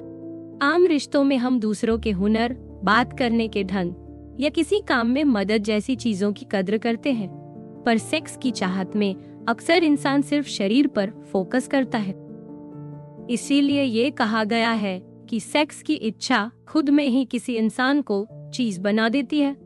इस सोच में माना गया कि शादी ही एक ऐसी जगह है जहां ये चाहत थोड़ी स्वीकार्य हो सकती है, पर ये बात सभी को सही नहीं लगती। अब यहाँ सवाल उठता है कि सिर्फ किसी की रजामंदी से सेक्स करना क्या काफी है? जवाब है, क्योंकि अगर रजामंदी से भी इंसान खुद को या दूसरे को सिर्फ एक चीज की तरह देख रहा है तो वो फिर भी सही नहीं है। मतलब सहमति होने के बाद भी अगर दोनों एक दूसरे को बस सेक्स के लिए इस्तेमाल कर रहे हैं तो ये भी एक तरह की चीज समझने वाली सोच बन जाती है। जब इंसान सेक्स के दौरान किसी के होंठ, जांघ, कूल्हे या शरीर के दूसरे हिस्सों पर ही ध्यान देता है तो वो उस इंसान को उसके शरीर के टुकड़ों में बांट देता है, न कि एक पूरे इंसान के रूप में देखता। यहाँ तक कि प्यार में भी सेक्स के कुछ पलों में ये होता है। इसीलिए ये मानना कि सेक्स की इच्छा हमें दूसरों को चीज की तरह देखने पर मजबूर कर देती है, बिल्कुल सही लगता है। सेक्स की चाहत बहुत तेज और जोरदार होती है, इतनी कि लोग कभी कभी बिना सोचे समझे गलत काम भी कर बैठते हैं। कई बार ये चीज मर्दों में ज्यादा देखी जाती है, लेकिन फिल्मों और कहानियों में औरतों को भी ऐसा दिखाया गया है। फिर भी ज्यादातर लोग सेक्स में कुछ सीमाओं का पालन करते हैं, क्योंकि उन्हें ये समझ होती है कि किसी को भी जबरदस्ती या चीज की तरह ट्रीट नहीं किया जाना चाहिए। इस पूरे मुद्दे को इतनी आसानी से नहीं सुलझाया जा सकता। कुछ लोग मानते हैं कि इंसान की कोई खास नैतिक जगह ही नहीं होती जिससे वो नीचे गिर सकता है, इसलिए चीज समझने का सवाल ही नहीं उठता। कुछ कहते हैं कि अगर रिश्ते में इज्जत हो और दोनों की सहमति हो तो चीज जैसा समझना भी चलता है। कुछ का मानना है कि अगर दोनों एक दूसरे की सेक्सुअल जरूरतों का ख्याल रखते हैं तो वो भी ठीक है। लेकिन ये सारे तर्क उस असली बात को नहीं छूते जो सेक्स की इच्छा के अंदर छिपी होती है, कि उसमें इंसान को अक्सर सिर्फ एक शरीर समझा जाता है। अब दो रास्ते हैं, या तो इस समस्या को समझा जाए और इसे कम करने की कोशिश की जाए, या फिर माना जाए कि हर बार सेक्स की इच्छा चीज बना देने वाली नहीं होती। बात सिर्फ इतनी नहीं है कि सेक्स की भावना बहुत जटिल है, बल्कि ये भी कि एक सेहतमंद इंसान में ये भावना सिर्फ किसी को इस्तेमाल करने की नहीं होती, उसमें कई और जज्बात भी जुड़े होते हैं। प्यार, अपनापन, जुड़ाव, जो इस भावना को एक अलग मतलब देते हैं। इसका मतलब ये नहीं कि सेक्स की इच्छा खुद में गलत है, लेकिन जब ये इंसानियत से खाली हो जाती है तब ये सोचने की जरूरत होती है कि हम एक दूसरे को कैसे देख रहे हैं, एक इंसान की तरह या सिर्फ एक शरीर की तरह। मानव भावना की जटिलता को समझते हुए ये माना जा सकता है कि किसी को सेक्स की इच्छा सिर्फ उसके शरीर की वजह से नहीं, बल्कि उसकी अच्छाई, व्यवहार या किसी खूबी की वजह से भी हो सकती है।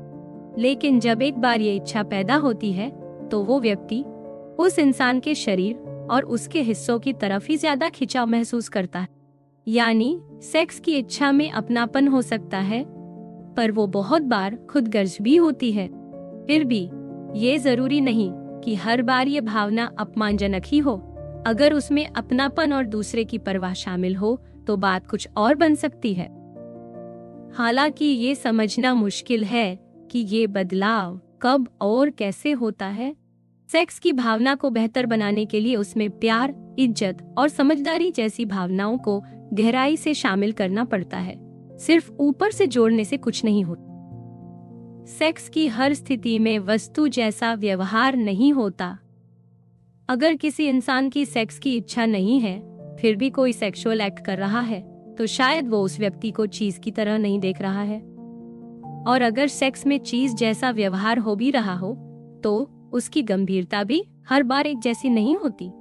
जहाँ एक तरफ रजामंदी से किया गया सेक्स कई दूसरी नैतिक बातों के साथ जुड़ा होता है, वहीं जब कोई जबरदस्ती करता है तो वहाँ सिर्फ सेक्स की इच्छा ही कारण होती है और ये बहुत गंभीर होता है। औरतों और मर्दों के बीच सेक्स को लेकर सोच और अनुभव में फर्क होता है। मर्दों में सेक्स की इच्छा ज्यादा तेज और बार बार उठती है, जबकि औरतों में ये थोड़ी कम होती है। हालांकि दोनों को सेक्स का मजा बराबर आता है। मर्द ज्यादा बार सेक्स के बारे में सोचते हैं, लोगों को देखते हैं और जल्दी उत्तेजित हो जाते हैं। इसलिए ऐसा लगता है कि मर्द औरतों के मुकाबले ज्यादा बार उन्हें चीज की तरह देखते हैं। मर्द पोर्न ज्यादा देखते हैं, चाहे वो स्ट्रेट हो या गे। इसलिए इस नजर से भी उनमें वस्तु जैसा देखने की प्रवृत्ति ज्यादा होती है। पोर्न में औरतों को अक्सर पुरुषों की खुशी के लिए दिखाया जाता है, जैसे उनकी कोई अपनी इच्छा ही नहीं है। कुछ लोगों का कहना है कि इसमें औरतों को सिर्फ एक यौन चीज के रूप में पेश किया जाता है, लेकिन कई बार यही पोर्न दोनों को आनंद लेते हुए भी दिखाता है। ये कह पाना मुश्किल होता है कि वहाँ सिर्फ मर्दों की खुशी ही दिखाई जा रही है, क्योंकि सीन वैसे बनाए जाते हैं कि देखने वाला जैसा चाहे वैसा सोच सके। इसी वजह से पोर्न किसी खास सोच को जबरदस्ती थोपता नहीं है। फिर भी पोर्न में औरतों को इस तरह दिखाया जाता है कि देखने वाला उन्हें सिर्फ एक शरीर की तरह देखे, उनकी इंसानियत भूल जाए। वैसे ही जैसे गे पोर्न में मर्दों को भी देखा जाता है, लेकिन जब तक ये किसी को नुकसान नहीं पहुंचाता, तब तक ये रूप ज्यादा खतरनाक नहीं माना जाता। इससे गहरी सोच ये है कि पोर्न औरतों की यौन पहचान को एक खास गलत तरीके से बनाता है, जैसे उनका शरीर मर्दों की हुकूमत और उनकी मर्जी के लिए है। धीरे धीरे मर्दों की सेक्स इच्छा में हावी होने की चाह बढ़ जाती है और पोर्न में दिखाया गया एक तरफा रिश्ता असल जिंदगी में भी असर डालता है। लेकिन ये मान लेना कि सेक्स की भावना पूरी तरह समाज से बनी है और शरीर या बायोलॉजी का इसमें कोई रोल नहीं है, ये बात पूरी तरह सच नहीं लगती। साथ ही इस सोच को साबित करने के लिए अभी तक कोई ठोस सबूत सामने नहीं आया है। सेक्स की इच्छा से किसी इंसान को चीज की तरह देखना हो सकता है, लेकिन जरूरी नहीं कि हर बार ऐसा तभी हो।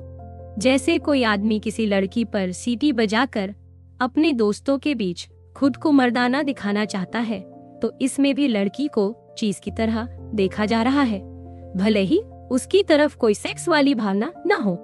इसी तरह पोर्न बनाने वाले लोग जब कैमरे का एंगल और सीन तय करते हैं, तो वो परफॉर्म करने वाले इंसानों को देखने वालों की नजर में एक खास तरीके से पेश करते हैं, जिससे वो सिर्फ एक जिस्म बन जाते हैं। कोठों के मालिक भी कुछ हद तक यही करते हैं। कुछ औरतों को समाज मजबूर कर देता है कि वो खुद को अपने शरीर से ही साबित करें, क्योंकि उन्हें इसी के लिए ज्यादा महत्व दिया जाता है। कई बार औरतों के पास इसके अलावा कोई रास्ता नहीं होता और उन्हें खुद को सेक्स की चीज की तरह ही पेश करना पड़ता है, ताकि उनकी जिंदगी थोड़ी बेहतर हो सके, भले ही वो अंदर से खुश न हो। हाल ही में एक नई सोच आई है जिसे डेराइवेटाइजेशन कहा जाता है। इसका मतलब है किसी इंसान को सिर्फ दूसरे की पहचान, ख्वाहिशों या डर का अक्स मान लेना, जैसे उसका अपना कोई वजूद ही न हो। इस नजरिए से देखा जाए तो कुछ लोग कहते हैं कि पोर्न में औरतों की यौन पहचान को ऐसे दिखाया जाता है कि वो मर्दों की ख्वाहिशों का सिर्फ आईना बन जाती है। लेकिन ये सोच हर बार फिट नहीं बैठती। जैसे अगर कोई लड़का गे है और वो किसी लड़की पर सीटी बजाता है ताकि अपने दोस्तों को खुश कर सके, तो वो लड़की को चीज की तरह देखता है, लेकिन वो उसे अपनी ख्वाहिश का अक्स नहीं बना रहा होता। इस सोच में दिक्कत ये है कि हर सेक्सुअल स्थिति को किसी न किसी की नजर से देखा जा सकता है, तो फिर ये बहुत फैली हुई और कमजोर सी बात लगती है।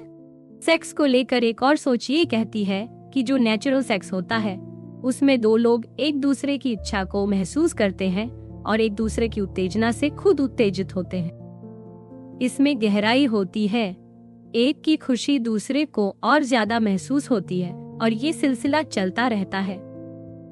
लेकिन जो सेक्स की पसंदें इस तरह की परस्पर भावना के बिना हो, उन्हें कुछ लोग सेक्सुअल परवर्जन कहते हैं। जैसे अगर कोई इंसान किसी जानवर या बेजान चीज से सेक्स की इच्छा रखे, तो वो बस शुरुआत वाली एक तरफा भावना तक ही सीमित होता है, जिसमें कोई आपसी कनेक्शन नहीं होता। हालांकि इस सोच में कुछ गड़बड़ भी है, क्योंकि कई बार कुछ चीजें ऐसी होती हैं जो ऊपर से अजीब लगती हैं, लेकिन उनमें भी किसी न किसी रूप में दो लोगों के बीच भावना हो सकती है। एक और सोच ये है कि सेक्स नेचुरल तभी होता है जब उसका ताल्लुक बच्चे पैदा करने की संभावना से जुड़ा हो। इसका मतलब ये नहीं कि हर बार बच्चा होना चाहिए, बस इतना कि वो इच्छा शरीर के लिहाज से बच्चे पैदा करने लायक होनी चाहिए। जैसे एक स्ट्रेट कपल अगर प्रेगनेंसी का प्लान नहीं भी कर रहा, फिर भी उनका सेक्स नेचुरल ही माना जाएगा, क्योंकि वो जैविक रूप से प्रेगनेंसी की संभावना वाला होता है। अगर कोई इंसान इंटरकोर्स की बजाय ओरल सेक्स को ज्यादा पसंद करता है तो उसे परवर्ट कहना सही नहीं लगता। और अगर कोई कपल अपने सेक्स में अजीब सी चीजें जैसे फेटिश, यूरिन या पॉटी शामिल करता है, लेकिन फिर भी आपसी भावना और संबंध बनाए रखते हैं, तो उन्हें नेचुरल मानना भी थोड़ा अजीब सा लगता है। इसका मतलब है कि ये सारी परिभाषाएं पूरी तरह फिट नहीं बैठती और कई बार उलझन पैदा कर देती हैं। हालांकि सेक्स को लेकर बायोलॉजी की बात करना आसान लग सकता है, लेकिन परवर्जन का मतलब सिर्फ नेचुरल के उलट नहीं होता, बल्कि वो नॉर्मल से भी अलग हो सकता है। और ये दोनों शब्द एक जैसे नहीं हैं। परवर्जन का मतलब अलग अलग लोगों के लिए अलग हो सकता है। जैसे कुछ लोग इसे अनैतिक मानते हैं, कुछ इसे गंदा या अजीब समझते हैं, और कुछ इसे शरीर के लिहाज से। इसलिए सिर्फ एक नजरिए से इसका मतलब तय करना ठीक नहीं होगा। कुछ लोगों का मानना है कि शायद हमें परवर्जन जैसे शब्द का इस्तेमाल ही बंद कर देना चाहिए, क्योंकि ये समाज में जरूरी बातचीत को रोकता है और लोगों को शर्मिंदा करता है। हाल ही में एक नया नजरिया सामने आया है, जिसमें कहा गया है कि सेक्स तब परवर्टेड होता है जब उसमें एक दूसरे के साथ खुशी, खोज, खुद को अपनाने और गहरा जुड़ाव नहीं होता। लेकिन ये सोच भी बहुत ऊंची उम्मीदें रखती है, क्योंकि हर रिश्ता इतना परफेक्ट नहीं होता। एक अच्छी समझ ये हो सकती है कि परवर्जन को ऐसे समझा जाए जैसे कोई इंसान खास तरह की चीजों से सेक्स करना चाहता है जो जिंदगी के खिलाफ मानी जाती है, जैसे गंदगी। इसमें बायोलॉजी और मनोविज्ञान दोनों की बड़ी भूमिका हो सकती है, और इस पर समझने के लिए हमें इंसानी सोच और विकास की तरफ भी देखना होगा। अब बात करें सेक्स और टेक्नोलॉजी की, तो आजकल कुछ लोग मानते हैं कि सेक्स की जरूरत को सेक्स रोबोट से भी पूरा किया जा सकता है, खासकर जब वो इतने एडवांस हो कि उनके साथ सेक्स करना इंसान जैसा ही महसूस हो। लेकिन इससे कई सवाल भी उठते हैं, जैसे अगर ये रोबोट्स इतने समझदार हो गए कि उनमें इंसानों जैसी सोच आ जाए, तो क्या उन्हें भी सेक्स में अपनी मर्जी की आजादी मिलनी चाहिए थी? और क्या उनके साथ बर्ताव भी नैतिक रूप से वैसा ही होना चाहिए जैसे इंसानों के साथ होता है? इसके अलावा औरतों को लेकर चिंता ये है कि अगर ये रोबोट मर्दों की पसंद के हिसाब से बनाए गए, तो असली औरतों को चीजों की तरह देखने का नजरिया और बढ़ सकता है। और चूंकि रोबोट सेक्स से मना नहीं कर सकते, तो मर्दों में ये गलत सोच भी बैठ सकती है कि उन्हें सेक्स का हक है, जो समाज के लिए खतरनाक हो सकता है। सेक्स टेक्नोलॉजी की बात सिर्फ रोबोट तक नहीं है। आजकल डेटिंग और हुकअप ऐप्स का बहुत असर पड़ रहा है। इससे लोग आसानी से एक दूसरे से जुड़ सकते हैं और अपनी पसंद के लोगों को चुन सकते हैं। लेकिन कुछ लोगों को डर है कि ये जरूरत से ज्यादा चुनाव की आजादी दे देते हैं, जिससे दिखावे और नस्लभेद जैसे सोचें और मजबूत हो जाती है। एक और नई सोच ये है कि अब एक नई सेक्सुअल पहचान उभर रही है, जिसे डिजिसेक्सुअलिटी कहा जाता है। ये वो लोग होते हैं जिन्हें तकनीक से सेक्स करना ज्यादा पसंद होता है और उन्हें इंसानी पार्टनर की जरूरत महसूस नहीं होती। कुछ लोग मानते हैं कि ये नई पहचानें अच्छी हैं, क्योंकि इससे एक जैसे सोच रखने वाले लोग एक दूसरे को खोज सकते हैं, और अगर जरूरत हो तो समाज में उनके लिए कुछ सुरक्षा भी तय की जा सकती है। सेक्स से जुड़ी टेक्नोलॉजी में रोबोट्स और एप्स के अलावा अब ऐसे टॉय भी आ गए हैं जो इंटरनेट से जुड़े होते हैं और दूर बैठ इंसान को स्पर्श का एहसास दे सकते हैं। इन टॉयज के कई फायदे हैं, लेकिन कुछ खतरे भी हैं, जैसे कि कोई तीसरा शख्स सिस्टम को हैक करके किसी के साथ जबरन या धोखे से सेक्स कर सकता है, या फिर कोई शख्स अपने बारे में झूठ बोलकर सामने वाले को गुमराह कर सकता है, जिससे सामने वाला समझे कि वो किसी और से सेक्स कर रहा है, जबकि असलियत कुछ और होती। वर्चुअल रियलिटी और ऑगमेंटेड रियलिटी जैसी टेक्नोलॉजी आने वाले समय में सेक्स का बड़ा जरिया बन सकती है, क्योंकि ये सस्ती होती है, कई कामों में इस्तेमाल हो सकती है और इन्हें इधर उधर ले जाना भी आसान होता है। साथ ही ये टेक्नोलॉजी पहले से मौजूद पॉर्न टेक्नोलॉजी से ज्यादा अलग नहीं है, लेकिन इनके साथ भी कुछ परेशानियां जुड़ी हैं, जैसे डीप फेक का डर और ये कि लोग हकीकत के रिश्तों की बजाय वर्चुअल सेक्स को ज्यादा पसंद करने लगे। अब बात करें सेक्स की अहमियत की। सेक्स का सबसे आम मतलब माना जाता है बच्चा पैदा करना, प्यार जताना या फिर सुख पाना। बच्चा पैदा करने के लिहाज से सेक्स को अहम माना जाता है, लेकिन अब टेक्नोलॉजी ने ये काम सेक्स के बिना भी मुमकिन कर दिया है। कुछ लोग ये भी मानते हैं कि बच्चे पैदा करना ठीक नहीं है, तो उनके लिए सेक्स की अहमियत और भी कम हो जाती है। एक और वजह जिससे सेक्स को अहम माना जाता है वो है प्यार। कई बार किसी इंसान की तरफ सेक्सुअल आकर्षण से ही प्यार शुरू हो जाता है, लेकिन ये प्यार शुरुआत में बहुत जोशीला और कभी कभी नुकसानदायक भी हो सकता है। फिर भी अगर ये प्यार गहराई तक पहुंचता है तो सेक्स इसमें मदद करता है। सेक्स से जुड़ाव, अपनापन और देखभाल का एहसास बढ़ता है, जिससे रिश्ता मजबूत होता है। यानी अगर सेक्स प्यार की ओर ले जाए या उसमें गहराई लाए तो इसकी अहमियत बढ़ जाती है। लेकिन तब भी सेक्स की अहमियत प्यार पर ही टिकी रहती है, क्योंकि दोनों एक जैसे नहीं होते। अब सवाल है कि क्या सेक्स का कोई अपना मतलब भी है जो सिर्फ सेक्स के लिए हो? अगर हाँ, तो वो होगा सेक्स का सुख। ये वो एहसास है जो लोगों को सेक्स की तरफ खींचता है और कई बार बड़े फैसलों की वजह बनता है। लेकिन इसका मतलब ये नहीं कि हमें सेक्स को लेकर जुनूनी होना चाहिए। जैसे खाना जरूरी है, लेकिन उसका पीछा करते रहना ठीक नहीं, वैसे ही सेक्स को भी संतुलन में रखना चाहिए।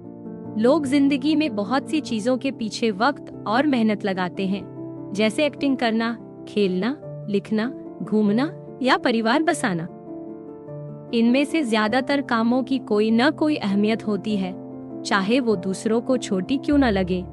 यहाँ तक कि टीवी देखना या हल्की किताबें पढ़ना भी दिमागी आराम दे सकता है। इसलिए अगर सेक्स से भी किसी को खुशी, अपनापन या संतोष मिलता है तो वो भी एक तरह से जरूरी और समझने लायक बात है। मान लो कोई इंसान है जो कहता है कि उसका सपना सिर्फ सेक्स का मजा लेना है।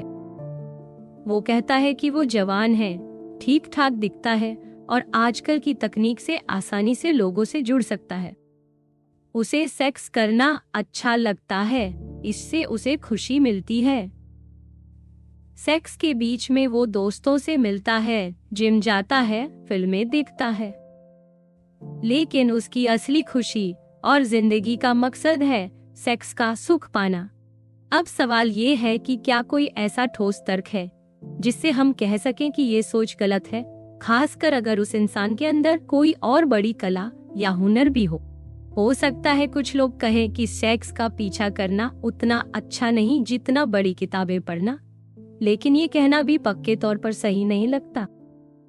कोई कह सकता है कि ये इंसान अपने दिमाग का सही इस्तेमाल नहीं कर रहा, लेकिन ये मानना गलत होगा कि सेक्स से जुड़ी चीजों में दिमाग नहीं लगता या वो कमजोर होती है। कोई ये भी कह सकता है कि ये इंसान गहराई से नहीं सोचता, पर अगर ऐसा माने तो बहुत सारी जिंदगियां बेकार लगने लगेंगी। कोई कहे कि जिंदगी में और भी ज्यादा जरूरी चीजें हैं, लेकिन ऐसा भी नहीं है कि ये इंसान दोस्तों, परिवार या दूसरी जरूरी चीजों से दूर है। कुछ लोग कह सकते हैं कि सेक्स में वस्तु की तरह देखने की सोच होती है, इसलिए इसे जिंदगी का मकसद बनाना गलत है। पर ऐसा कहना तभी सही होगा जब हम बहुत सख्त सोच रखें। कुछ लोगों का मानना है कि सेक्स से मिलने वाली खुशी बहुत थोड़ी देर की होती है, इसलिए इसे जिंदगी के मकसद जैसा मानना ठीक नहीं। लेकिन ये सोच भी पूरी तरह से पक्की नहीं लगती। कोई कह सकता है कि अकेले सेक्स करना ये दिखाता है कि इंसान सेक्स और उसके भाव को समझ नहीं पाया, पर यह भी मान लेना गलत होगा कि सेक्स का मतलब सिर्फ प्यार भरे रिश्ते में ही हो सकता है, क्योंकि कई बार ऐसे रिश्तों में भी अपनापन और जुड़ाव होता है, चाहे वो लंबे ना हो। कई बार सेक्स में ऐसा जुड़ाव महसूस होता है जो किसी और रिश्ते में नहीं होता, और ये खुशी और अपनापन बिना प्यार के भी महसूस हो सकता है। इसलिए ये कहना सही नहीं कि सिर्फ किताबें पढ़ना या किसी गहरी सोच वाला काम ही जरूरी है। सेक्स का मजा लेना भी जिंदगी का एक सही तरीका हो सकता है, जैसे लोग फिल्में देखते हैं, खेल खेलते हैं या दुनिया घूमते हैं। और अगर कोई इंसान दूसरों को सेक्स से खुशी देता है तो क्या ये कोई कम बात है?